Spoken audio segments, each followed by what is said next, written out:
Olá, meus amigos e minhas amigas do Legislação Integrada. Aqui quem fala é o professor Bruno Valente. Nossa conversa de hoje é sobre o informativo de número 777 do STJ. Antes de começar, não deixe de se inscrever no nosso canal, seja no Spotify, Deezer, Apple Podcasts, Google Podcasts ou no YouTube, nem de ativar o sininho para ficar sabendo de todas as novidades. Nos segue no Instagram, @legislação_integrada, onde todo dia tem novidade, e acesse nosso site, legislaçãointegrada.com.br. Lá tá tudo novo, você vai conhecer a Editora Integrada, uma editora que já nasce como uma parceira do concurseiro para aquele momento de publicar aquela monografia, aquela tese que já estava ali na gaveta e garantir aqueles pontinhos na prova de título. Você também vai conhecer o mapa do aprovado, esse curso que vai dar o mapa da tua aprovação, te ensinando técnicas de organização que vão trazer muita estratégia ao teu estudo, que vão te ensinar como ter um estudo super equilibrado e focado no teu objetivo. E por último, o Clube da Lei, o nosso clube de membros que dá acesso a todos os materiais de lei seca e jurisprudência do Legislação Integrada e a mais de 100 planos de leitura, materiais semanalmente atualizados por esses mesmos informativos que nós comentamos aqui em áudio, além de um informativo semanal que já compila todas as notícias importantes e informativos também da semana. Sem mais delongas, meus amigos, vamos para o primeiro julgado do dia. E o primeiro julgado de hoje é da primeira sessão do STJ, foi inserido no Código de Processo Civil. Destaque da seguinte forma: é cabível a condenação em custas e honorários advocatícios na hipótese de não conhecimento do recurso inominado.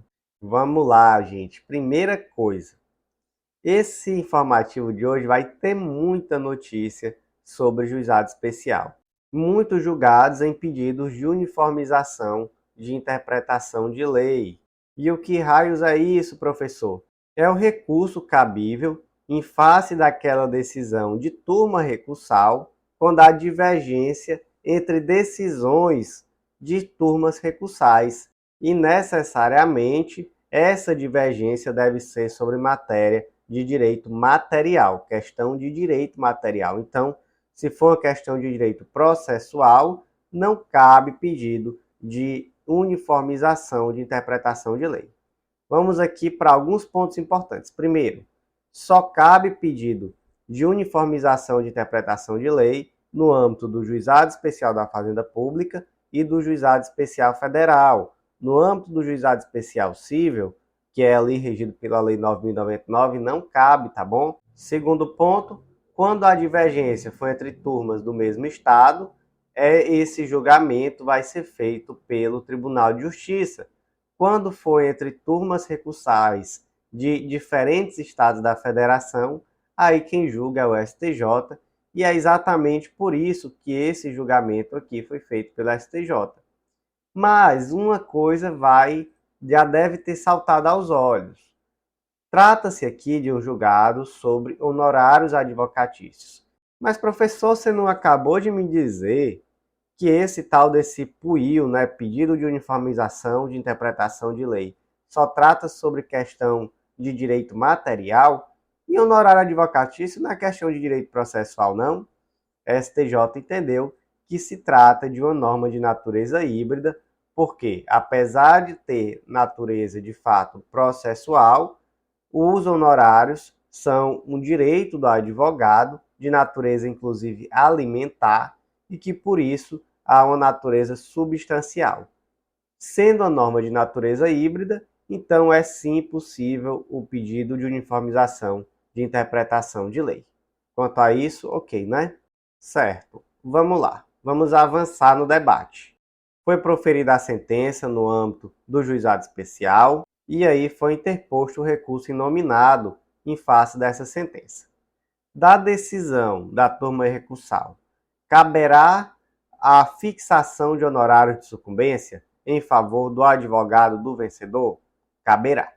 Caberá normal, então tem aplicação normal aqui o artigo 85 do Código de Processo Civil. Professor, mas tem uma especificidade. Nesse caso concreto, não houve conhecimento do recurso inominado. Então, não teve julgamento de mérito. Mesmo assim, vai ser possível a fixação de honorários de sucumbência quando o recurso inominado sequer é conhecido? Sim. E aí, inclusive, existe um enunciado do FONAGE, o enunciado 122, é cabível a condenação em custas e honorários advocatícios na hipótese de não conhecimento do recurso inominado. Então, o STJ adotou expressamente o teor desse enunciado 122 do FONAGE, entendendo que é sim possível a imposição de honorário de sucumbência, mesmo no caso do recurso inominado não ser conhecido. Então, como é que ficou o destaque?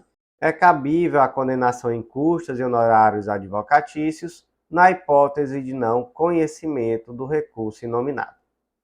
Próximo julgado do dia, inserido na Lei dos Juizados Especiais Federais, Lei nº 10.259 de 2021, destaque da seguinte forma: a falta de baliza normativa específica revela-se viável o conceito de jurisprudência dominante para que o manejo do pedido de uniformização de interpretação de lei federal busque parâmetros na dicção do artigo 927 do CPC, adotando-se como paradigmas utilizáveis pela parte requerente decisões proferidas pelo STJ originalmente no âmbito de IRDRs ou IACs e em seus recursos especiais repetitivos.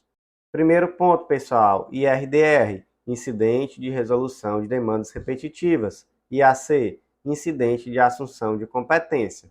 Certo. Vamos aqui avançar. Pedido de uniformização de interpretação de lei. Já trouxe que se trata de um recurso cabível em face de decisão da turma recursal, mas exclusivamente no âmbito dos juizados especiais federais e dos juizados especiais da Fazenda Pública, ok? Já trouxe também que esse recurso só cabe em face de decisões sobre questões de direito material, certo? Quando é que cabe? Trouxe aqui duas situações também. Uma, quando há divergência entre turmas recursais do mesmo estado, e outra, quando há divergência entre turmas recursais de estados diferentes. Mas aqui, a Lei do Juizado Especial Federal, a Lei 10.259, traz uma especificidade. Existe aqui a previsão de uma turma de uniformização, e é essa turma que vai julgar os recursos quando a divergência se der entre turmas recursais de diferentes estados da federação. Então, aqui a lei prevê uma turma de uniformização.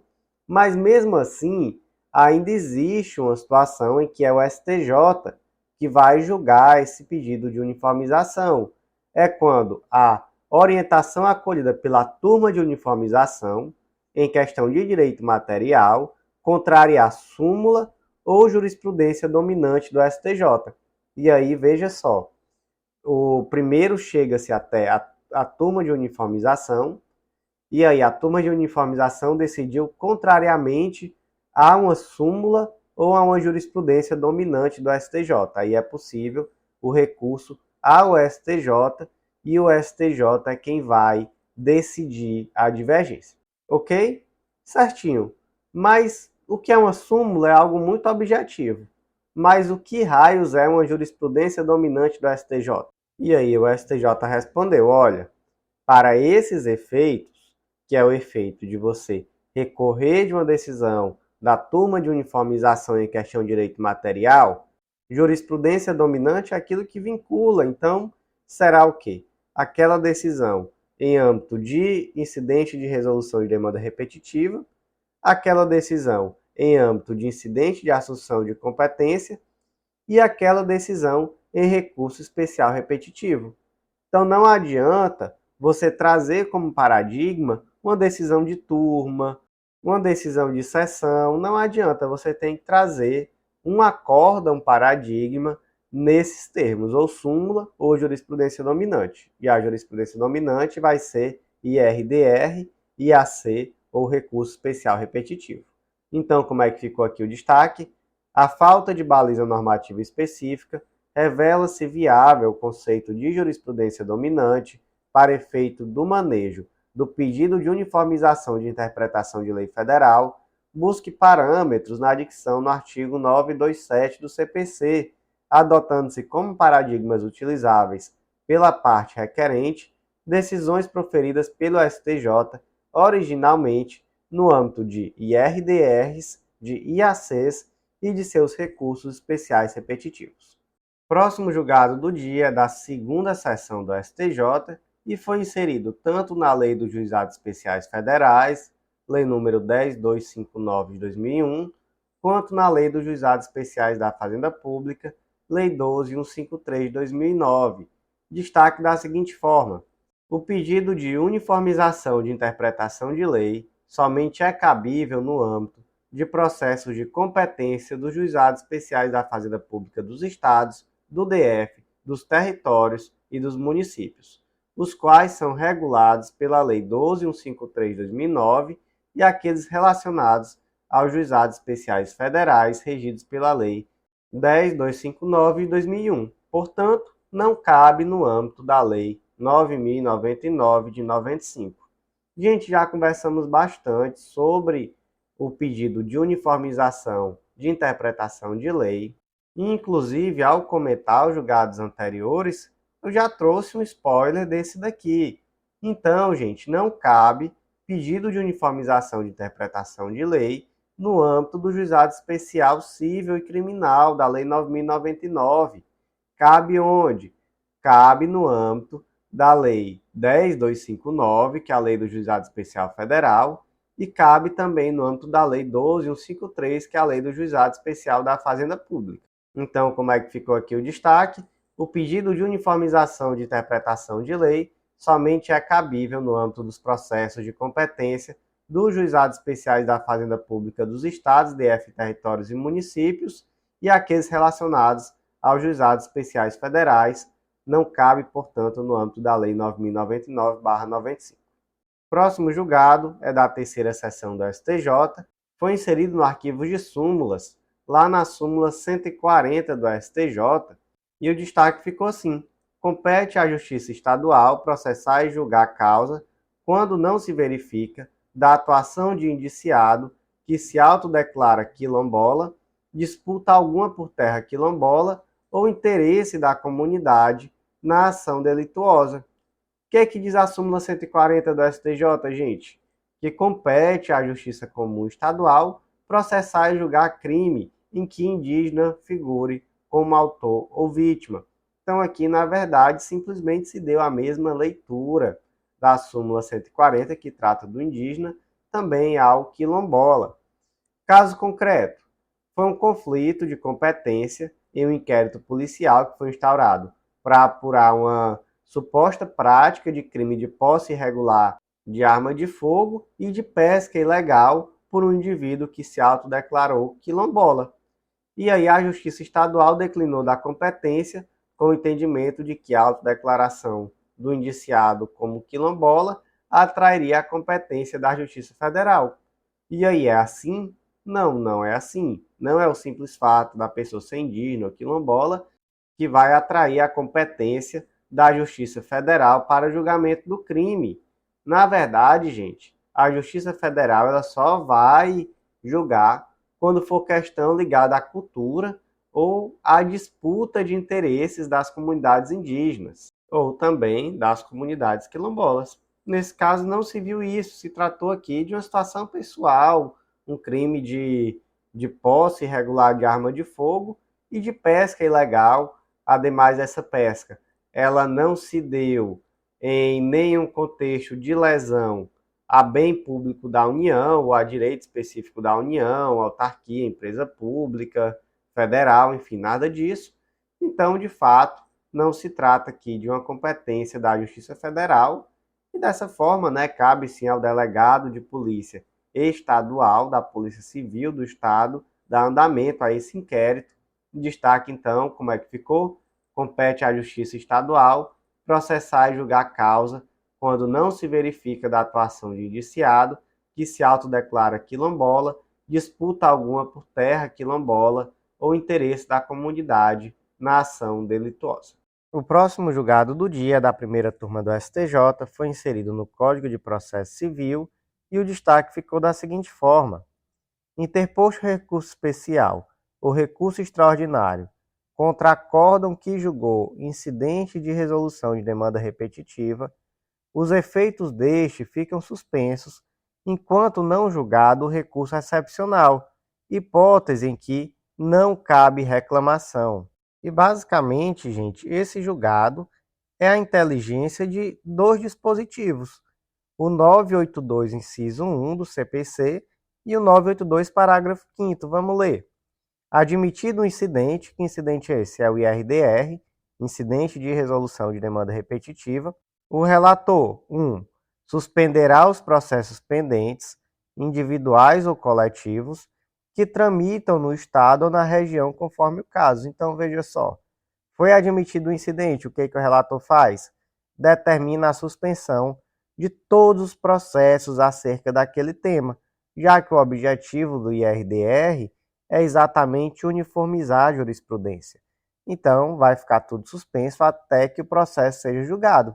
E aí, parágrafo 5º, cessa a suspensão a que se refere o inciso 1 do caput, se não for interposto o recurso especial ou recurso extraordinário contra a decisão proferida no incidente. Então, veja só, gente, em face dessa decisão final que vai ser proferida no IRDR, cabe ainda recurso. Que recurso é esse? É o recurso especial ou recurso extraordinário, a depender do tribunal em que está tramitando esse IRDR, ok? Então, como é que funciona? Iniciou o IRDR, o relator vai mandar suspender todos os processos pendentes, sejam individuais ou coletivos, que vão ser afetados por essa tese, ok? Até quando? Não é simplesmente até o julgamento do IRDR, porque ainda cabe recurso especial ou extraordinário. Interposto o recurso, o que acontece?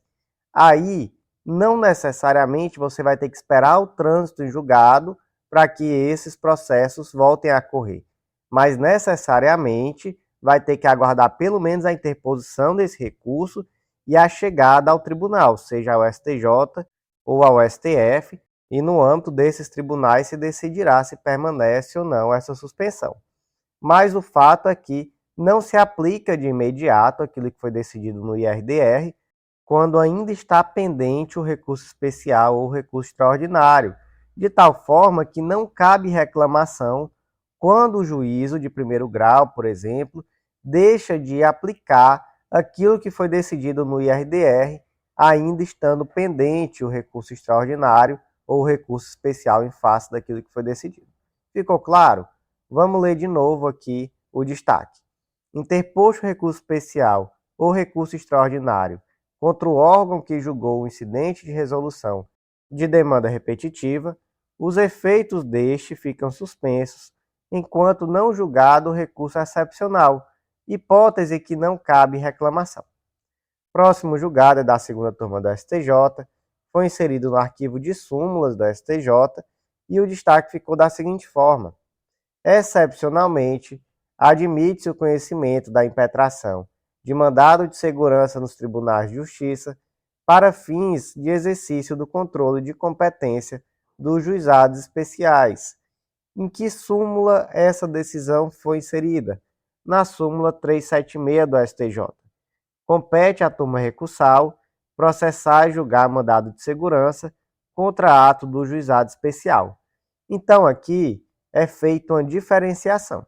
A quem compete, em regra, julgar o mandado de segurança interposto em face de decisão proferida no âmbito do juizado especial, a turma recursal. É isso que diz a súmula 376 do STJ.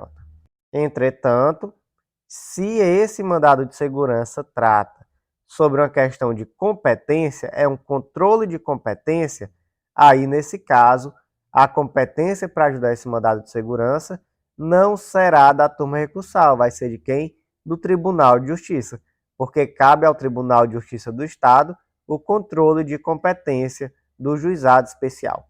No caso concreto aqui, existia um debate sobre a necessidade ou não de inclusão da União no polo passivo da demanda.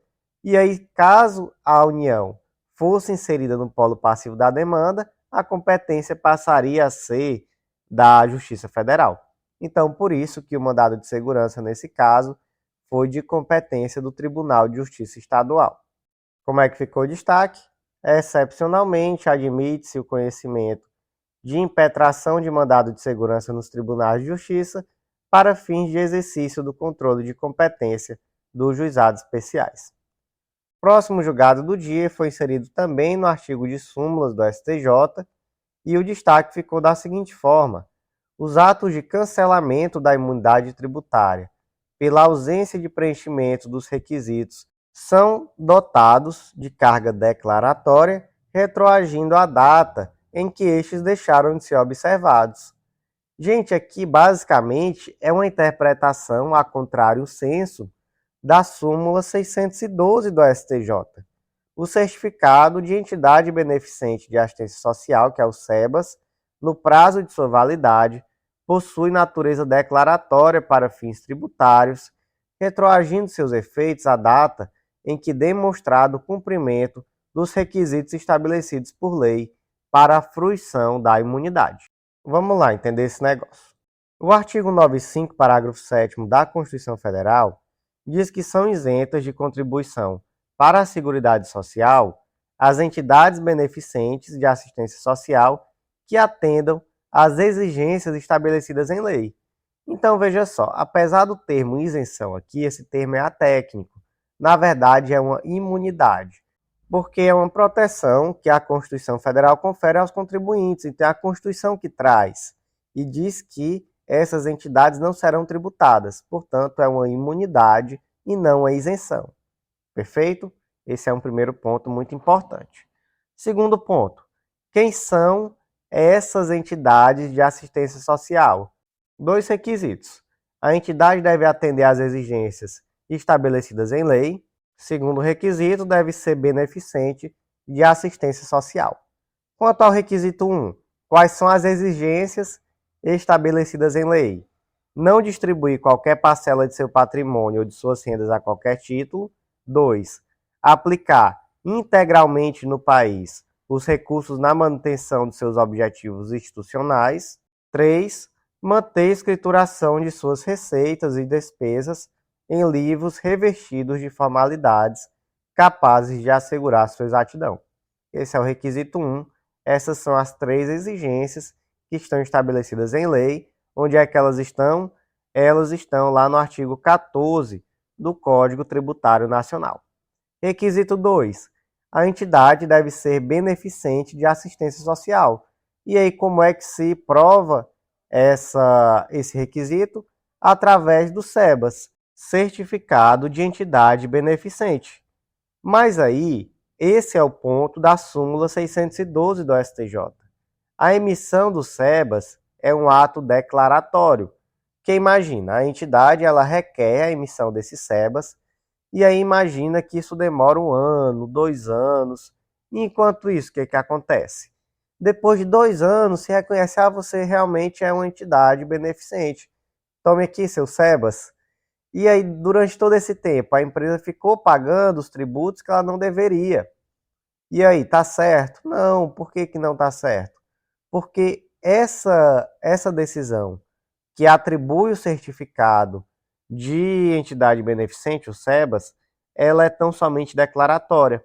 Ela vai informar, olha, de fato você preencheu os requisitos. Então, como você preencheu os requisitos, você é sim uma entidade beneficente. Não a partir de agora, mas desde sempre. Eu só estou declarando aquilo que você de fato é. Então, é isso que a súmula 612 diz, que há uma retroatividade dos efeitos à data em que se demonstrou o cumprimento dos requisitos. Então, é uma decisão de natureza declaratória e os efeitos tributários retroagem desde o primeiro dia que a entidade de fato demonstrou ser de assistência social. E o contrário, professor? E se essa entidade deixou de ser de assistência social em algum momento? E aí também vai existir uma retroatividade do cancelamento desse certificado. A data em que se demonstra que a entidade deixou de preencher os requisitos? Sim, Por isso que eu disse que aqui há uma interpretação a contrário senso da Lei 612. Como é que ficou o destaque? Os atos de cancelamento da imunidade tributária pela ausência do preenchimento dos requisitos são dotados de carga declaratória, retroagindo à data em que estes deixaram de ser observados. Próximo julgado do dia da terceira turma do STJ foi inserido no Código Civil destaque da seguinte forma: a responsabilizada por fato do serviço, por não ter a instituição financeira tomado medidas de segurança adequadas, quando inequívoco que o ato ilícito praticado por terceiro foi a causa determinante pelos danos sofridos pelo consumidor, não afasta a exceção à solidariedade disposta no artigo 285 do Código Civil. Vamos entender o caso concreto, adaptado, como sempre é um caso adaptado. A Maria, ela era locatária de um cofre no Banco X, e um certo dia o José, que é o ex-cônjuge de Maria, foi até a instituição financeira. Fraudulentamente, ele conseguiu acesso ao cofre, porque era ex, ele não era o cônjuge, e nem tinha autorização de Maria, enfim. E ali ele subtraiu as joias e o dinheiro que pertencia a Maria. E aí o que é que Maria fez? Ela propôs uma ação em face de José e do banco. Ela disse que houve ali uma falha na prestação do serviço e que de fato existia uma responsabilidade solidária e objetiva também do banco de devolver os valores que foram subtraídos. E aí tudo certinho, o banco foi condenado solidariamente a José e o banco cumpriu, pagou.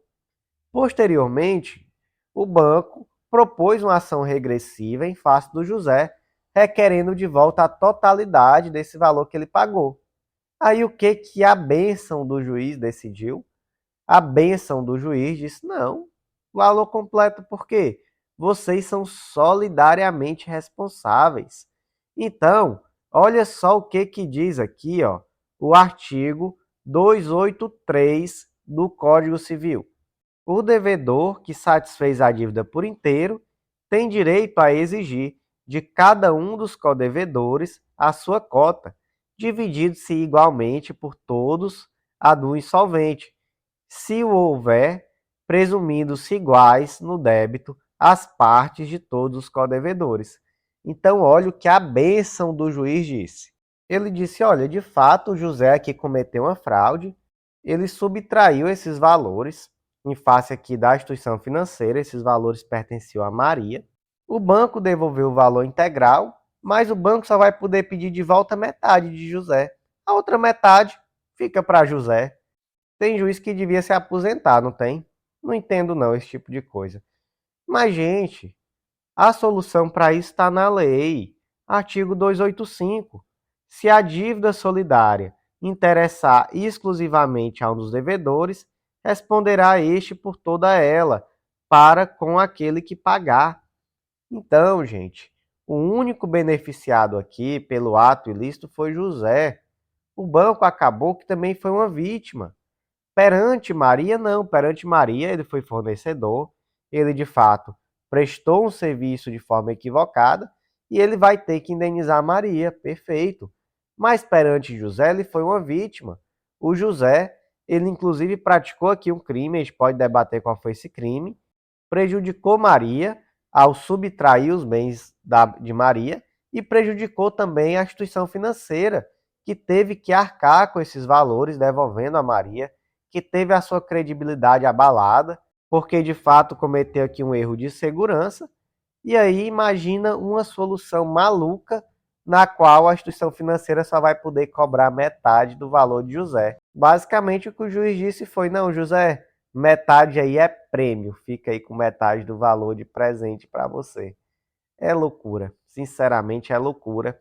E aí o destaque aqui ficou da seguinte forma: a responsabilidade por fato do serviço, por não ter a instituição financeira tomado medidas de segurança adequadas, quando inequívoco que o ato ilícito praticado por terceiro foi a causa determinante pelos danos sofridos pelo consumidor, não afasta a exceção à solidariedade disposta no artigo 285 do Código Civil. O próximo julgado do dia foi inserido no Código de Defesa do Consumidor, destaque da seguinte forma: A despeito de não se exigir prova de abuso ou fraude na aplicação da teoria menor da desconsideração da personalidade jurídica, não é possível a responsabilização pessoal de sócio que não desempenha ato de gestão, ressalvada a prova de que contribuiu, ao menos culposamente, para a prática de atos de administração. Então vamos lá, gente. Primeiro ponto: desconsideração da personalidade jurídica. O que é isso? É uma situação em que o sócio vai responder com seu próprio patrimônio pelas dívidas da empresa. Então é uma exceção, né? Porque qual é a regra? A regra é de que a empresa que tem um patrimônio próprio, que não se confunde com o patrimônio de seus sócios, é quem vai responder pelas dívidas. Ok. Existem teorias que fundamentam a desconsideração da personalidade jurídica e temos aqui pelo menos duas. A teoria maior, que eu gosto de memorizar, que é aquela teoria que tem mais requisitos, maior número de requisitos, e a teoria menor, que é aquela que tem menor número de requisitos. Teoria maior está no artigo 50 do Código Civil, teoria menor está, por exemplo, no artigo 28, parágrafo 5º do Código de Defesa do Consumidor. Qual é a diferença? Basicamente, que na teoria maior, como eu já disse, ela exige o maior número de requisitos, então ela exige o desvio de finalidade ou a confusão patrimonial. Já a teoria menor exige o menor número de requisitos e, por isso, ela só exige que a personalidade jurídica seja um obstáculo ao ressarcimento de prejuízos causados aos consumidores. Vamos aprofundar. Nesse julgado, inclusive, o ministro relator, que foi o Ricardo Vilas Boas, ele trouxe que, na verdade, a teoria menor sequer trata de um caso de desconsideração da personalidade jurídica. Ele diz, olha, desconsideração da personalidade jurídica é lá no artigo 50 do Código Civil. Aqui no Código de Defesa do Consumidor se trata simplesmente de um caso em que o sócio é responsável pelo ato da empresa.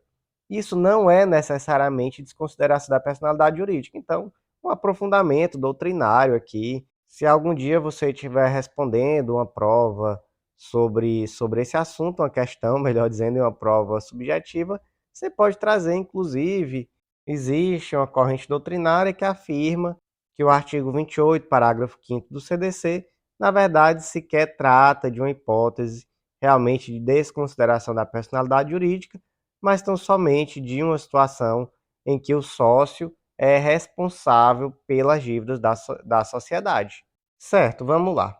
Já vimos que o artigo 28, parágrafo 5º do CDC, permite essa responsabilização do sócio em qualquer situação em que a personalidade jurídica é um obstáculo ao ressarcimento de prejuízo causado ao consumidor, certo? Mas vem a pergunta, e se esse sócio jamais praticou nenhum ato de administração, ele não é um sócio administrador? E aí, mesmo assim ele vai ser responsabilizado? Não, não vai ser responsabilizado, porque é necessário que esse sócio pelo menos pratique ato de administração ou, ao menos culposamente, ele tem que ter contribuído para o ato. É nesse mesmo sentido que o STJ já decidiu que um membro do Conselho Fiscal que não pratica ato de gestão não é responsável por dívidas da empresa, não sendo possível a desconsideração da personalidade jurídica para afetá-lo. Então, gente, se o sócio não praticar ato de gestão, não há que se falar em desconsideração da personalidade jurídica para afetar o seu próprio patrimônio. Como é que ficou o destaque? A despeito de não se exigir prova de abuso ou fraude para a aplicação da teoria menor da desconsideração da personalidade jurídica, não é possível a responsabilização pessoal do sócio que não desempenha ato de gestão, ressalvada a prova de que contribuiu, ao menos culposamente, para a prática de atos de administração. Próximo julgado do dia, inserido no Código de Processo Civil, destaque da seguinte forma: a oposição de embargos de declaração não interrompe o prazo para a interposição do agravo em recurso especial, único recurso cabível contra a decisão que não admite o seguimento deste último. Vamos lá, gente. O recurso especial ou recurso extraordinário não foi admitido. O que você faz? Depende. Se ele não foi admitido com base em entendimento firmado em regime de repercussão geral ou recurso repetitivo, aí cabe agravo interno. Por quê? Porque nesse caso houve decisão de mérito, já que na prática se aplicou uma tese fixada em regime de repercussão geral ou recurso repetitivo. Certo. E se não foi conhecido por qualquer outra razão? Aí cabe o agravo em recurso extraordinário ou agravo em recurso especial. Onde é que está previsto esse agravo? Está no artigo 1042 do CPC. E se, vamos lá, última pergunta. E se o recurso for conhecido? Aí não cabe agravo, não cabe nada, vai ter que realmente se discutir o mérito lá no STJ, no STF. Certo. Gente, o único recurso cabível em face dessa decisão que deixa de conhecer o recurso especial e o recurso extraordinário é o agravo em recurso especial ou o agravo em recurso extraordinário. Não cabe outro. Então, não cabe sequer embargo de declaração. Mas, gente, vamos lá. Essa é a regra. Então, em regra, se você opõe embargos declaratórios em face de uma decisão que não admite recurso especial e recurso extraordinário, esses embargos declaratórios, eles sequer vão interromper o prazo para você posteriormente opor o recurso cabível. Nem isso. Mas isso foi o decidido aqui, né? Mas vamos também ter em mente que o STJ já decidiu, de forma excepcional, que no caso em que a decisão proferida pelo juízo, melhor dizendo, é tão genérica que sequer é possível avaliar se vai caber o agravo em recurso especial ou extraordinário, que é o agravo do 1042, ou o agravo interno, aí nesse caso é sim possível os embargos declaratórios. Isso foi decidido pela quarta turma do STJ no ARESP 11.43.127 do Rio de Janeiro, decisão de 2017. Então, isso é o caso excepcional, exceção da exceção, vai caber um embargo declaratório, então somente com o objetivo de você avaliar, ter a possibilidade de avaliar qual vai ser o recurso cabível, se é agravo interno ou agravo do 1042. Gente, chega uma situação dessa que você precisa opor embargos declaratórios para verificar qual vai ser o recurso cabível, você fica preocupado. É aquele recurso que você acende uma velinha para pedir a Deus que não dê problema. Mas em resumo é isso, tá? O recurso cabível é o agravo do 1042, não cabe embargo de declaração. O embargo de declaração ele sequer interrompe o prazo para a interposição do recurso cabível e caso a decisão não conheça o recurso com base em entendimento firmado em repercussão geral ou recurso repetitivo, aí sim cabe agravo interno.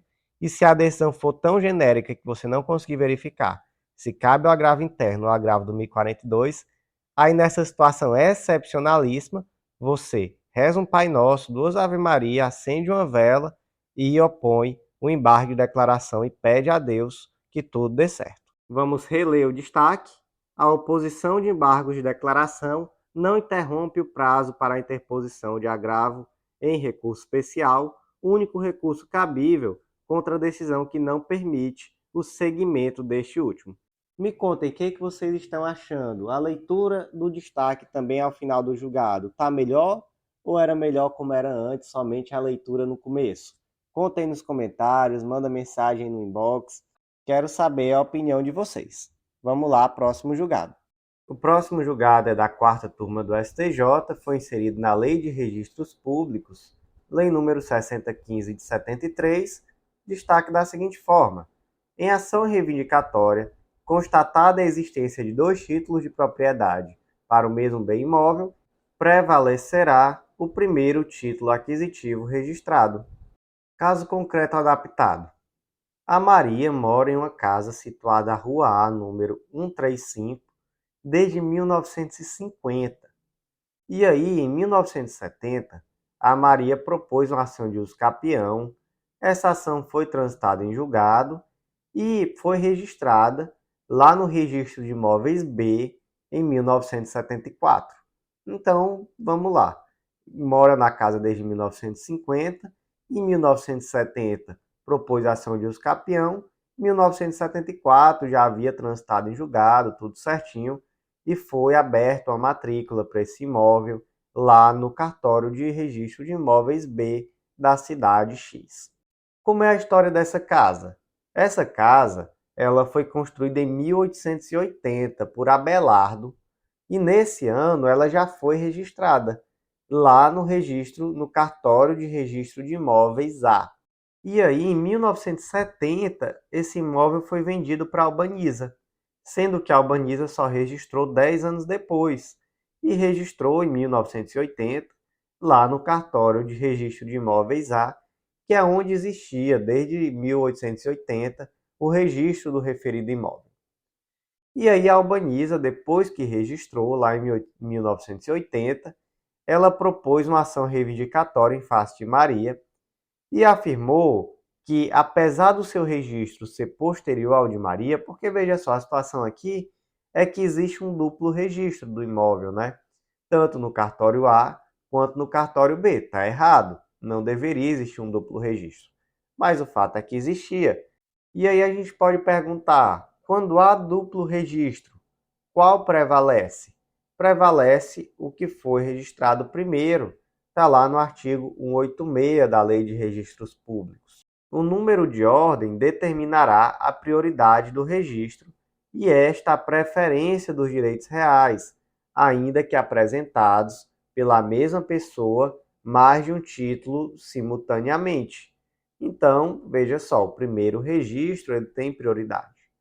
Mas a Albaniza argumentou o seguinte: ela propôs uma ação reivindicatória, que é uma ação de natureza petitória, né? Então, ela não tem a posse, mas ela requer que lhe seja dada a posse como um efeito prático da propriedade que ela alega ter. Essa é uma ação petitória. E aí ela informa que, apesar do seu registro ser posterior ao de Maria, Maria registrou em 1974. Ela registrou só em 1980. Mas ela afirma que a cadeia de registros dela remonta ao século XIX. Então, remonta a 1880, quando Abelardo construiu a casa e registrou lá no cartório de registro de imóveis A. Então, por mais que o registro dela não seja anterior, ele está inserido em uma cadeia de registros que é muito anterior ao registro efetuado por Maria em 1974.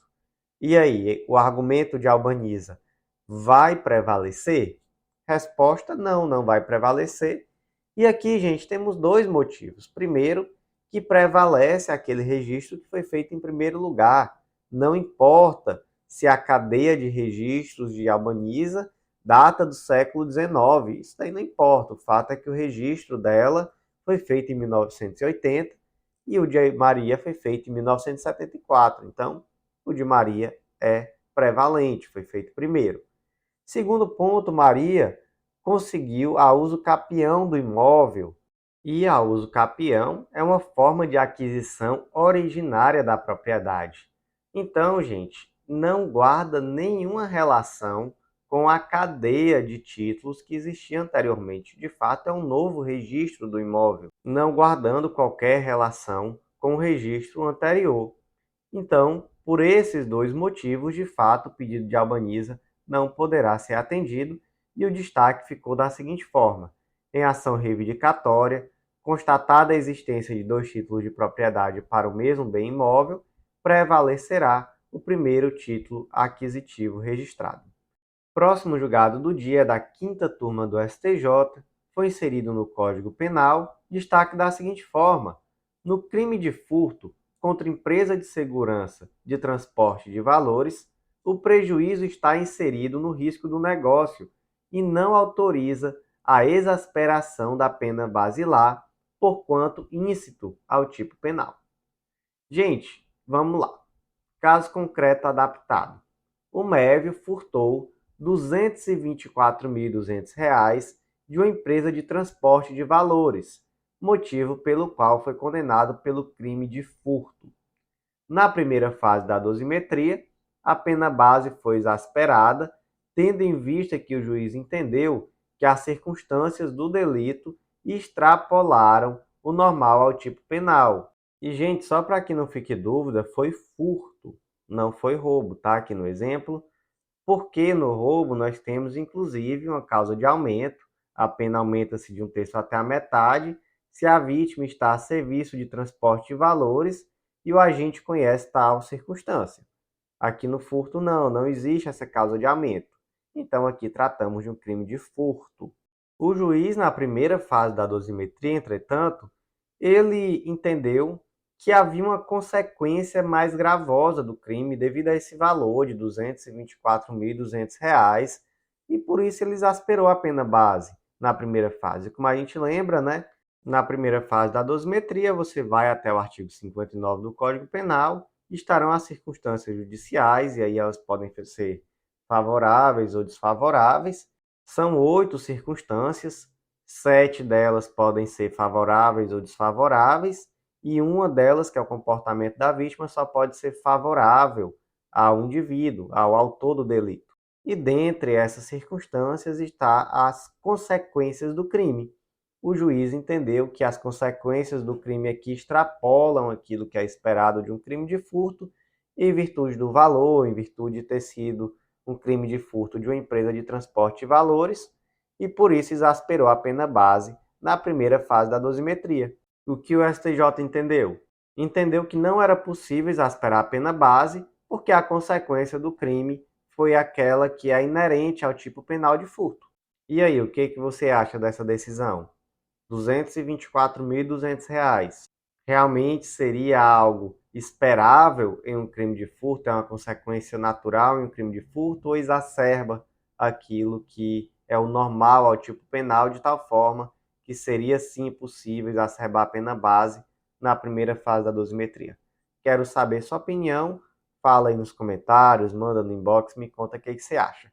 E aí, como é que ficou o destaque? No crime de furto contra empresa de segurança e transporte de valores, o prejuízo está inserido no risco do negócio e não autoriza a exasperação da pena basilar, porquanto incita ao tipo penal. Próximo destaque do dia foi inserido no Código de Processo Penal, destaque da seguinte forma: o exame de corpo de delito poderá, em determinadas situações, ser dispensado para a configuração de lesão corporal ocorrida em âmbito doméstico, na hipótese de subsistirem outras provas idôneas de materialidade do crime. Então, gente, vamos aqui primeiro para o que diz a lei. O artigo 158, ele vai tratar exatamente do exame de corpo de delito, e ele diz que quando a infração deixar vestígios, será indispensável o exame de corpo de delito, direto ou indireto, não podendo supri-lo a confissão do acusado. E aí o parágrafo único ainda diz que dá-se-á prioridade à realização do exame de corpo de delito quando se tratar de crime que envolva violência doméstica e familiar contra a mulher e violência contra criança, adolescente, idoso ou pessoa com deficiência. Então, a letra da lei diz que é indispensável o exame de corpo de delito. Mas o STJ faz aqui uma leitura um pouco diferente desse dispositivo, ao determinar que em determinadas situações é possível que você dispense o exame de corpo de delito. Por que ele faz isso? Ele faz isso para trazer um viés mais protetivo. Ele traz isso para aquela situação excepcional em que não foi possível realizar o exame de corpo de delito por alguma situação específica, fazendo com que esse dispositivo legal, que tinha um objetivo de trazer maior proteção à mulher, à criança, ao adolescente, idoso e pessoa com deficiência, acabaria, na verdade, invertendo, acabaria prejudicando esses grupos. Então é por isso que o STJ entende, por exemplo, que a palavra da vítima tem especial importância nos crimes praticados no âmbito de violência doméstica. E aí, em algumas situações, sendo justificada essa ausência do exame de corpo de delito, é possível que a palavra da vítima, junto com outras provas, acabe por suprir a ausência. Nesse caso concreto específico, professor, foi possível suprir essa ausência? Não foi. No caso concreto específico, não existia laudo emitido por médico particular, nem testemunha que houvesse presenciado o momento das agressões, não houve exame de corpo de delito e até existiam fotografias, mas essas fotografias foram produzidas pelo irmão da vítima e não foram periciadas para se verificar a autenticidade. E aí tudo que se tinha então eram essas fotografias não periciadas, o depoimento da vítima e o relato de um informante que não presenciou o fato. E aí por isso, diante de toda essa situação, se mostrou insuficiente, não foi possível a condenação.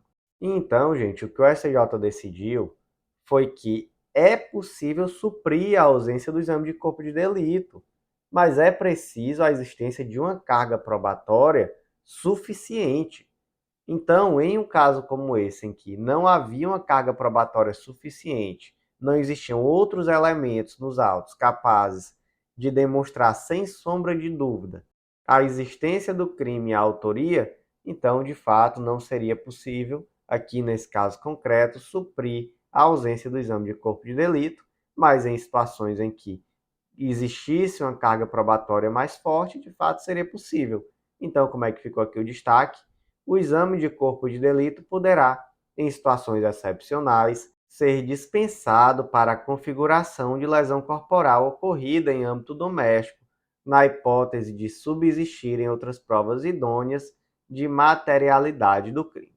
Próximo julgado do dia da sexta turma do STJ foi inserido no Código Penal destaque da seguinte forma: a existência de doença cardíaca de que padecia a vítima configura-se como concausa pré-existente relativamente independente, não sendo possível afastar o resultado mais grave, morte, e, por consequência, a imputação de latrocínio. Caso concreto adaptado, gente. Tício e Mévio estavam na surra de São Paulo procurando vítimas em potencial para cometer crimes contra o patrimônio. E aí eles avistaram Isabel, uma senhora idosa, entrando em seu carro. Então eles viram ali uma vítima em potencial, uma senhora idosa, sozinha, entrando no carro. E aí, rapidamente, entraram no veículo, já com arma em punho, exigindo que a vítima entregasse todos os seus bens. Depois empurraram a vítima para fora do carro e empreenderam fuga no veículo de Isabel. A Isabel, ela ficou tão nervosa que sofreu um infarto e faleceu logo depois. O laudo pericial indicou que Isabel sofria de uma grave doença cardíaca que foi decisiva para o resultado morte. Então vamos colocar aqui em termos técnicos, o que Isabel tinha? Essa doença cardíaca, ela pode ser considerada o quê? Ela é uma concausa, ela é pré-existente e relativamente independente, que contribuiu para o resultado mais grave, que foi a morte. Uma concausa, pré-existente, ela já tinha a doença antes, relativamente independente, por quê? Porque essa concausa, ela contribuiu em alguma medida para o resultado mais grave, que foi o resultado morte. E aí vem a pergunta: o Tício e o Mévio, eles vão responder por roubo ou por latrocínio? Gente, eles vão responder por latrocínio. Primeiro lugar, vamos lá. Qual é a natureza do crime de latrocínio? É um crime de natureza préter-dolosa. Em relação à subtração do bem material, né, ao roubo, é necessário o dolo, mas em relação a esse resultado mais grave, que é o resultado morte, basta a existência de culpa. Então é por isso que é um crime de natureza préter-dolosa. Então já é esse o primeiro ponto. E de fato, ao roubar uma senhora idosa, empurrar do carro e etc., você claramente coloca essa senhora idosa em risco de ficar extremamente nervosa, passar mal e até vir a óbito, como nesse caso aconteceu. Primeiro ponto é esse. Segundo ponto, o artigo 13 do Código Penal adota a teoria da equivalência dos antecedentes, ou a teoria sine qua non. Determina que o resultado, de qual depende a existência do crime, somente é imputável a quem lhe deu causa. Considera-se causa a ação ou omissão sem a qual o resultado não tenha ocorrido. Então, causa é aquilo, é aquela ação ou omissão que contribuiu para o resultado. Beleza. O que o parágrafo 1º diz? Ele traz a superveniência de causa independente. A superveniência de causa relativamente independente exclui a imputação quando por si só produziu o resultado. Os fatos anteriores, entretanto, imputam-se a quem o praticou. Então, aqui nesse caso da superveniência de causa independente, é possível excluir a imputação. Por quê? Porque a causa é independente. Aquele caso, por exemplo, do indivíduo que acertou um tiro em determinada pessoa, essa pessoa pegou a ambulância, quando estava andando na ambulância, a ambulância capotou e ela morreu exclusivamente do capotamento da ambulância. Então, de fato, é uma causa superveniente, relativamente independente, e ela exclui a imputação. Então, no caso, essa pessoa que deu o tiro vai responder, no máximo, por uma tentativa de homicídio, e não por um homicídio consumado, já que, de fato, ele não matou, ele não conseguiu consumar. A consumação se deu por uma causa relativamente independente, já que, de fato, sem que ele tivesse atirado, essa pessoa não estaria andando de ambulância, mas ele não tem nenhuma relação com a situação da ambulância ter capotado. Então, de fato, ele não tem como responder pela morte desse indivíduo em virtude do capotamento da ambulância, certo? Mas o 13, parágrafo 1º, trata da causa superveniente. Não trata, portanto, daquela com causa relativamente independente, pré-existente ou concomitante. Então, nesses dois casos de causa pré-existente ou concomitante, não há exclusão do nexo de causalidade. Portanto, já vimos aqui por dois ângulos, né, que não é possível excluir a imputação do crime de latrocínio. Primeiro, porque é um crime de natureza pré-ter-dolosa e como um crime pré-ter-doloso, basta a existência de culpa em relação à morte e, de fato, no mínimo, existiu culpa em relação à morte. E segundo ponto, porque a existência de concausa relativamente independente, que seja pré-existente ou concomitante, não exclui o nexo de causalidade. Só exclui o nexo de causalidade a concausa relativamente independente superveniente. Essa daí sim vai excluir o nexo de causalidade. Terceiro ponto, gente.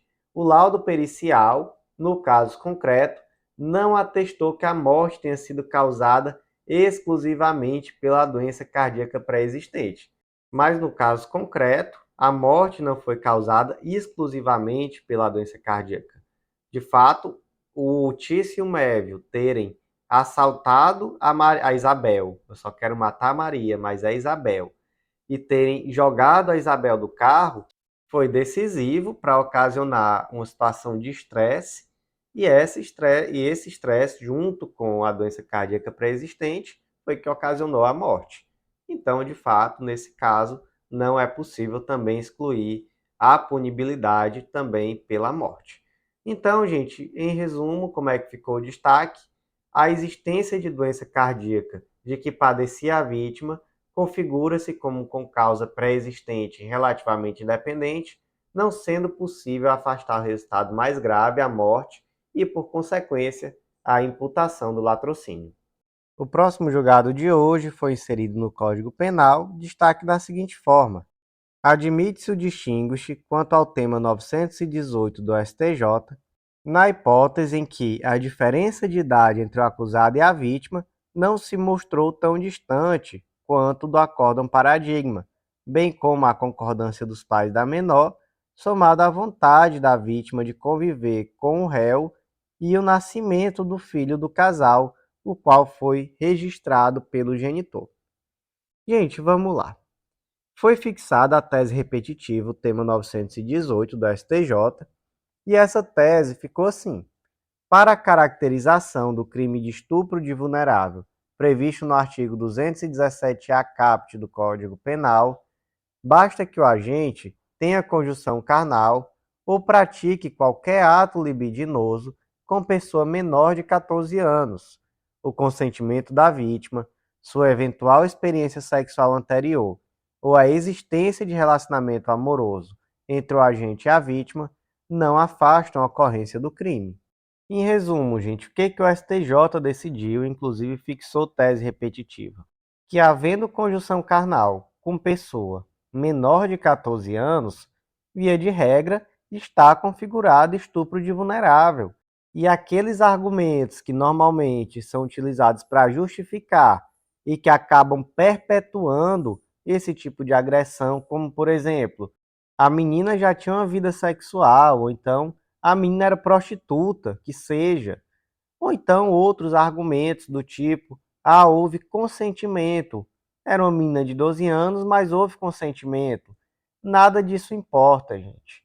Em qualquer hipótese, nesse caso, haverá estupro de vulnerável. Não importa se houve consentimento da criança, não importa se essa criança já tinha uma vida sexual prévia, tudo isso é indiferente. E além disso, tá, gente? Só para a gente aprofundar aqui um pouco, também temos a súmula 593 do STJ, vai no mesmo sentido. Tivemos edições do Jurisprudência em Teses, com teses também muito parecidas.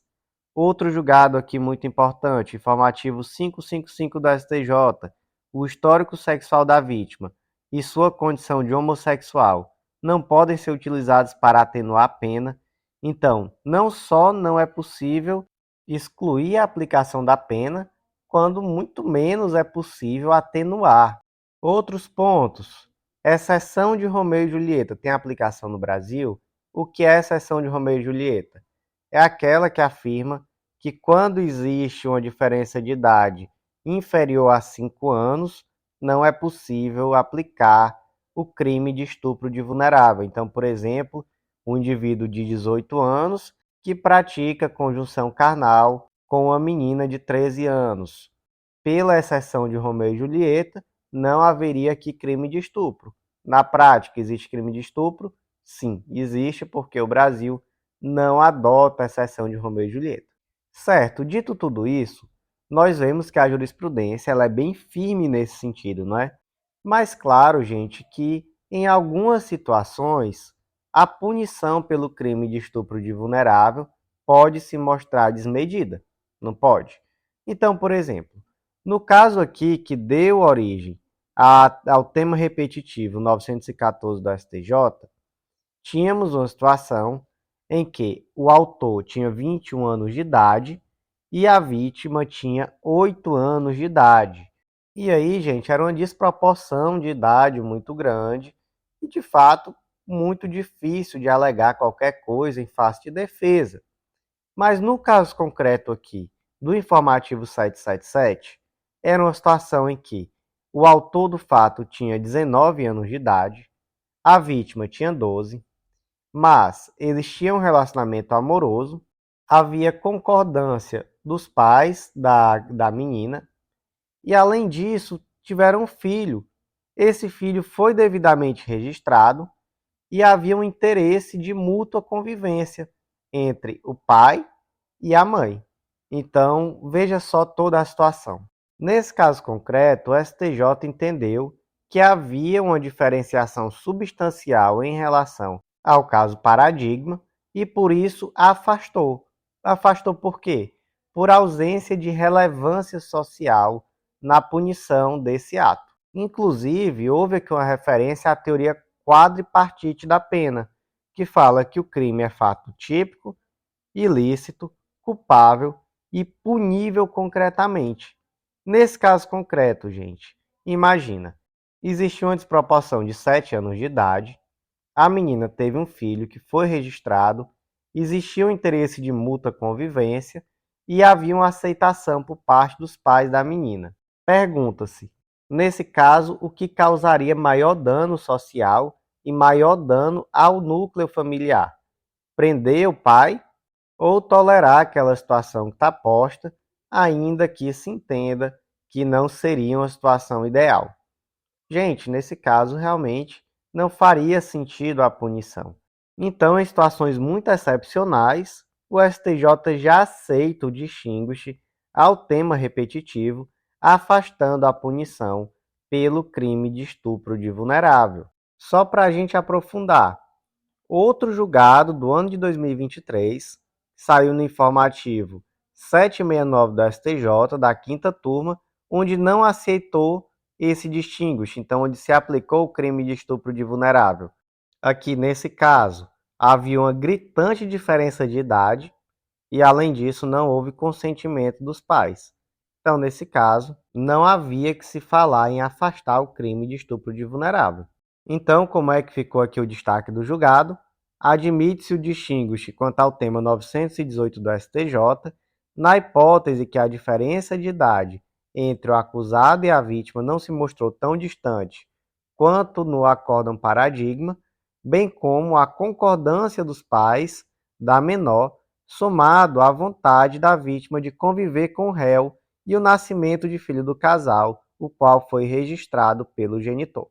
E o último julgado do dia foi inserido no Código de Processo Penal, destaque da seguinte forma: não se pode compreender que uma postura mais firme ou até mesmo dura do juiz-presidente ao inquirir testemunha durante a sessão plenária influencia os jurados, a quem a Constituição da República pressupôs a plena capacidade de discernimento ao conceber o direito fundamental do tribunal do júri. Caso concreto, gente, foi uma situação de júri em que o juiz togado, no momento de inquirir as testemunhas, ele foi muito firme. Ele teve uma atitude até mesmo dura e a defesa entendeu que essa atitude extremamente dura, extremamente firme, acabou influenciando os jurados. E aí, isso traz uma possibilidade de alegação de nulidade? Gente, não traz. Até mesmo porque a Constituição Federal traz uma presunção de que os jurados têm discernimento para avaliar o caso concreto. Então, realmente, essa condução mais dura, mais rude, não contamina o julgamento pelo júri. Da mesma forma, gente, no informativo 652, a sexta turma do STJ também já entendeu que a condução do interrogatório de forma firme ou até mesmo rude não gera imparcialidade. Então, nesse outro caso concreto, não era um caso de júri, e mesmo assim o STJ entendeu que aquele juiz que foi em alguma medida rude ou que foi muito firme no interrogatório, ele mesmo assim não se torna suspeito por conta disso. Como é que ficou o destaque? Não se pode compreender que uma postura mais firme ou até mesmo dura do juiz-presidente ao inquirir testemunha durante a sessão plenária influencia os jurados a quem a Constituição da República pressupôs a plena capacidade de discernimento ao conceber o direito fundamental do Tribunal do Júri. Gente, por hoje foi isso. Agradeço a você que ouviu até o final. Não deixa de acessar nosso site legislaçãointegrada.com.br. Lá você vai conhecer a Editora Integrada, essa editora que já nasceu com a vocação para ser uma parceira do concurseiro. Você vai conhecer o Mapa do Aprovado, esse curso que vai dar o mapa da tua aprovação, te ensinando a traçar um plano de estudo totalmente estratégico e apto a conseguir o teu objetivo. E você também vai conhecer o Clube da Lei, esse clube de membros que dá acesso a todos os materiais de lei seca e jurisprudência de legislação integrada, além de mais de 100 planos de leitura, planos por carreira e por edital, tudo o que você precisa para um estudo completo e atualizado de lei seca e jurisprudência. Então, meus amigos, eu agradeço a vocês. Até o próximo podcast.